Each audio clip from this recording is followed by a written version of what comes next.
রাস্তাটা 2-3 বাজে খারাপ হয়ে গেছে।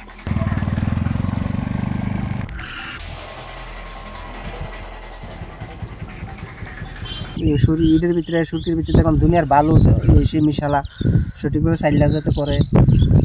এখন যে কাজ হইতাছে নতুন করে মানে কিরকম দেখতেছেন কিরকম হইতাছে কাজ তো এখন কিছুই দেখছি না কাজ তো কিছু নেই যে তারা রাস্তাঘাট পরিষ্কার করতেছে মানে কাজ করলে বোঝা যাবে যে কাজটা কি কতটুকু করতেছে কিভাবে করতেছে কতটুকু ভালো করতেছে এটা কাজের করা আরম্ভ হইলে আর বোঝা যাবে যে কাজ মশাল্লা তো দেখতেছি ইটের ভিতরে পাথরের ভিতরে ভালো আমি জিজ্ঞেস করলাম যে পাথরের ভিতরে এটা পাথর থেকে ভালো বেশি দেওয়া যায় এটা যাতে চাইলা সঠিকভাবে কাজ করে এই কথা কইছি আমি সঠিকভাবে যাতে কাজটা হয়। ঘটনা হয়েছে দাদা আমরা সাউথ গুলাটির যে বসবাস ঘনবসতি জায়গা এলাকা এই জায়গায় যে রাস্তাটা 2-3 বাজে ঠিক করা স্যার এটা বুঝি বুঝছেন নি তো রাস্তাটা করাইতে যায় 2 নম্বরই মাল টাল দিয়ে এই রাস্তাটা কাজ করা এরপর 5-6 মাস ভালো যায় এরপর আবার আগের মতোই হয় স্যার আমরা বক্তব্য রাস্তাটা যাতে অর্ডার হয়েছে এটা সুন্দরভাবে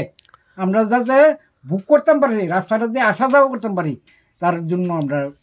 সরকারের দৃষ্টি আকর্ষণ মানে কোথা থেকে কতদূর পর্যন্ত করা হইতেছে রাস্তাটা